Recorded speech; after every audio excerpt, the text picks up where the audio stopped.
Raoul Edbo, merci d'être avec nous. Alors, je le disais tout à l'heure, votre parti politique détonne dans le paysage politique. Vous prenez le marxisme, la lutte des classes encore. Expliquez-nous comment vous avez réussi à vous imposer dans le paysage politique belge avec des idées qui datent d'il y a fort longtemps, on va dire. En fait, pour la bonne et simple raison que Marx avait raison il y a 150 ans, c'est que les riches deviennent de plus en plus riches, les pauvres deviennent de plus en plus pauvres et que le pouvoir échappe de plus en plus aux travailleurs. C'est eux qui produisent la richesse en Europe, qui produisent la richesse en Belgique. Et donc, en fait, avec cette grille d'analyse-là, qui aujourd'hui est peut-être même plus vraie encore qu'il y a 150 ans, parce que ce sont les multinationales qui dirigent en fait l'Europe dans laquelle nous trouvons, eh bien, je crois qu'effectivement, cette grille d'analyse, elle colle à ce que les gens veulent. Alors, on le fait évidemment d'une manière moderne, d'une manière colorée, d'une manière très concrète avec les gens dans les quartiers, dans les entreprises, mais je crois que c'est ça qui explique aussi le succès du PTB. Alors, puisque vous parlez de votre communication, vous êtes très très fort sur les réseaux sociaux. On va regarder tout de suite un clip qui s'appelle « Il n'y a pas le choix » et on reprend sur la taxation des plus riches. Il n'y a pas le choix. C'est une phrase qu'il nous répète à longueur de temps.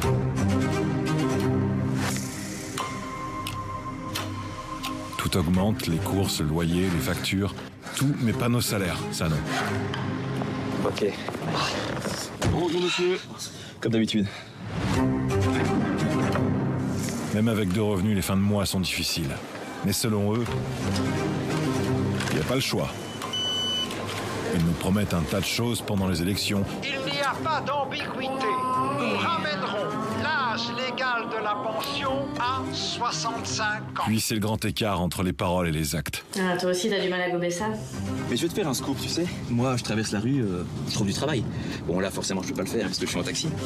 Ceux qui, soi-disant, nous représentent, s'en mettent plein les poches, baignés dans leur monde de privilèges. Je veux quand même le redire, un député, ça gagne plus de 6 000 € par mois et un ministre, 10 000 € par mois. Et puis ils nous répètent en boucle que c'est le système. Il n'y a pas le choix. Il n'y a pas le choix. Alors, 2 choses sur ce clip, mais on va parler de la taxation des grosses fortunes. C'est un thème que le PTB a réussi à imposer en Belgique ? Oui, ça c'est clairement un des enjeux majeurs de la campagne électorale à venir aujourd'hui en Belgique, mais je trouve aussi en Europe. C'est la question de savoir est-ce qu'on va enfin taxer les super riches en Belgique. Parce qu'en Belgique, c'est toujours simple. On vient chercher chez les travailleurs en augmentant les accises, en augmentant la fiscalité indirecte, la TVA, la fiscalité du 19e siècle, comme disait Thomas Piketty. Et nous, on n'est pas d'accord. Allons chercher l'argent chez les super riches. Vous savez, en Belgique, en 2000, il y avait 1 milliardaire en euros. Aujourd'hui, il y en a 41 des milliardaires en euros. Donc les riches deviennent de plus en plus riches. Et donc il nous semble logique de pouvoir taxer les grosses fortunes. On le voit d'ailleurs avec l'impôt sur la fortune en France qui a été supprimé par M. Macron. Pourquoi il l'a supprimé? Parce que c'est l'ami des riches. D'ailleurs, moi, quand le président me dit qu'il est ni gauche ni droite, ça veut souvent dire qu'il est ni gauche. Ça me paraît clair, quoi.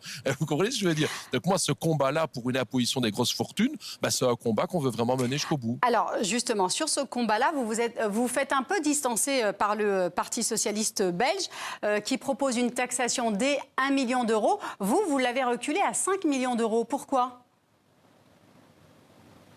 Mais c'est génial quand même, c'est qu'on était tout seul pour un impôt sur la fortune il y a 5-10 ans et aujourd'hui plein de partis reprennent nos idées. Et vous savez, chez nous au PTB, il n'y a pas de copyright, il n'y a que du copyleft. Pour nous, tout le monde peut reprendre nos idées. C'est ça, faire agrandir l'hégémonie culturelle à gauche, comme Antonio Gramsci disait. Plus on parle des idées de gauche, plus on peut gagner. Et de l'autre côté, moi je me réjouis que le PS a repris notre proposition. Pour nous, on a mis 5 millions d'euros, c'est très clair, parce qu'on a toujours voulu viser les 1% les plus riches. Or, ce 1% devient de plus en plus riche. C'est bien ça la question. Et donc, on a mis pour 5 millions d'euros. Mais moi, je suis prêt, pour rentrer dans un gouvernement, à négocier les modalités d'une taxe des millionnaires. Pour nous, on est ouvert à tout ce débat-là. Il faut que les forces de gauche puissent travailler ensemble. Mais là, le problème, c'est que beaucoup de partis traditionnels de gauche, comme le PS en Belgique, mais c'est la même chose en France et d'autres pays du monde, c'est un programme très à gauche aux élections et puis une politique très à droite juste après les élections. Ça, c'est le programme à la poubelle. Ça, on a l'habitude. Avec François Hollande en France, on est bien au courant aussi. Nous, avec Paul Magnette, on a la même chose, quoi. Et nous, ce que nous voulons, c'est qu'on impose vraiment une taxation des grosses fortunes. Et c'est pour ça que le clip que vous montrez là maintenant, il est intéressant. Parce que on n'a pas le choix. C'est ce que nous disent toujours les puissants. L'élite politique, l'élite économique, depuis Margaret Thatcher, on nous raconte toujours « there is no alternative ». Tina, Tina, Tina. Eh ben nous, on dit si oui, il y a le choix. Il y a le choix. On peut faire payer les super riches pour épargner les travailleurs. Raoul Edbo, j'étais étonnée aussi de voir dans ce clip, vous vous en prenez aussi aux élus. Ils gagnent trop d'argent, dites-vous. Est-ce qu'il n'y a pas un peu un discours poujadiste chez vous? Mais poujadiste, mais attendez, mais vous savez combien a gagné un ministre en Belgique? 11 000 € net. C'est quelque chose, c'est un montant que vous... vivent avec 11 000 € net. C'est un montant que vous refuserez, vous, si vous étiez ministre? Bien sûr, bien sûr. D'ailleurs, les élus du PTB ont cette particularité en Belgique et même en Europe de continuer à vivre avec un salaire de travailleur. Moi, je vis avec mon salaire de travailleur. Je ne comprends pas que parce que je suis élu, je devrais être privilégié et de vivre avec des 10 000 € par mois. Ça ne va pas. Et je vais vous dire pourquoi ça ne va pas. Parce qu'évidemment, nos ministres, quand il y a 11 000 € par mois, ben, eux, bloquer les salaires de travailleurs, c'est pas un problème. Ils sont tranquilles. Ils ont de l'argent dans la poche. Hein, je veux dire, quand l'ensemble de ces ministres décident aujourd'hui d'augmenter les accises pour les travailleurs et les taxes pour les travailleurs, ben, ils s'en foutent. Ils ont 11 000 € dans la poche. Donc moi, je propose de diviser ça par deux. C'est vraiment une question démocratique essentielle. Et bon, j'entends bien que les autres partis politiques sont en train de stresser et de paniquer avec la montée du PTB, mais je vois que beaucoup de gens sont d'accord avec nous. C'est une fierté aussi pour le PTB d'envoyer des travailleurs, des ouvriers dans les parlements, parce que moi, j'en ai un petit peu marre aujourd'hui que des couches de la population comme les ouvriers ne soient pas présents dans les parlements. Ils ont leur mot à dire aussi, parce que je vais autant vous dire que si un tiers des parlementaires étaient des ouvriers, eh bien, on ne voterait pas les pensions à 67 ans comme on le fait en Belgique. Vous voyez ce que je veux dire? Donc c'est aussi une question démocratique essentielle.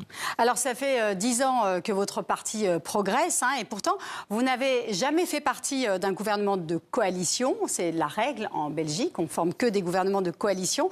On dit que vous refusez de gouverner parce que c'est plus facile d'être au balcon. Qu'est-ce que vous répondez?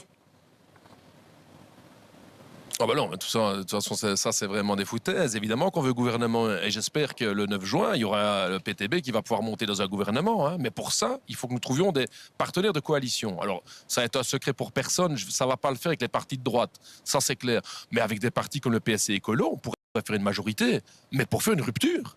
C'est-à-dire, par exemple, ramener l'âge de la pension à 65 ans. Il faut savoir qu'en Belgique, on a mis l'âge de la pension à 67 ans. C'est intenable pour les gens. C'est intenable. Une taxation des fortunes, il faut ce point de rupture. Et troisièmement, c'est important de casser l'austérité européenne, tous les mécanismes d'austérité votés en Europe.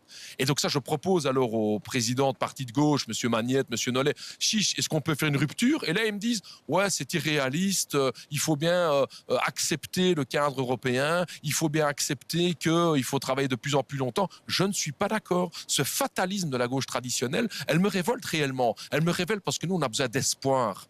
On a été chercher des congés payés dans les années 30 parce qu'on avait l'espoir avec la gauche d'aller chercher des victoires. On a construit la sécurité sociale après la Deuxième Guerre mondiale parce qu'on avait l'espoir qu'on pouvait faire bouger les lignes. Et moi, j'en ai marre de ce fatalisme de la gauche traditionnelle. Les François Hollande, les Paul Magnette, en train de nous dire on ne sait jamais faire autrement, il n'y a pas le choix. Oui, il y a le choix. C'est une question de rapport de force. Et c'est ça que la montée du PTB devrait plus faire poser des questions à ces partis de la gauche traditionnelle plutôt qu'espérer que le PTB fasse comme tous les partis politiques de foutre son programme à la poubelle. Nous ne le ferons pas. Nous sommes un parti qui a des principes et des comptes à rendre à notre base et à nos électeurs. Alors vous avez aussi des avis très tranchés sur les questions internationales, en tout cas à rebours de la majorité de vos collègues et notamment de vos collègues européens.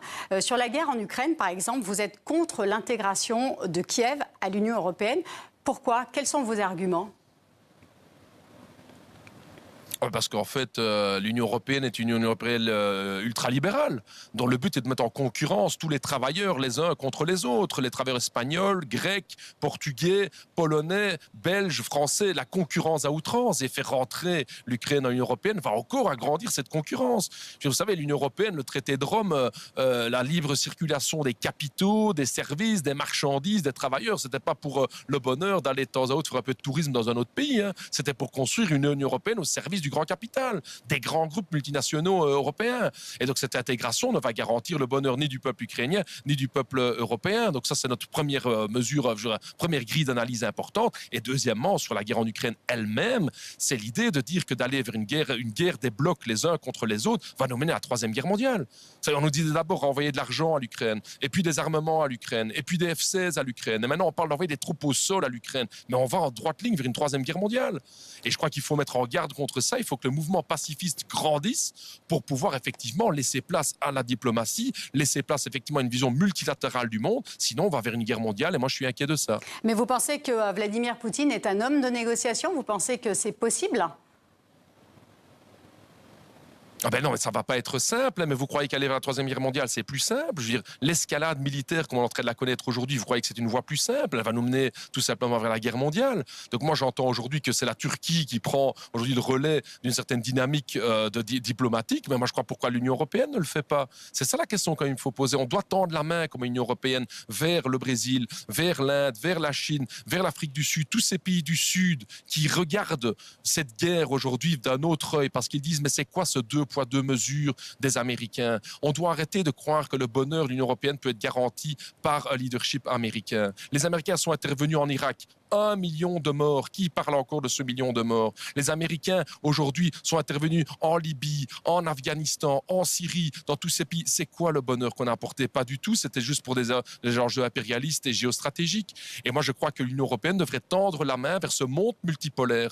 C'est fini le monde dominé par les États-Unis d'Amérique. Aujourd'hui, il y a tout un Sud global qui est en train de se lever. Les peuples africains, aujourd'hui, n'acceptent plus la mainmise de l'impérialisme européen sur leur sol. Et ils ont raison de leur combat. Les Thomas Sankara qui ont inspiré les peuples africains, les Patrice Lumumba, tout ce panafricanisme aujourd'hui, il renaît. Mais pourquoi? Parce que tous ces peuples du Sud disent « Mais vous êtes hypocrites, vous les Européens, les Américains.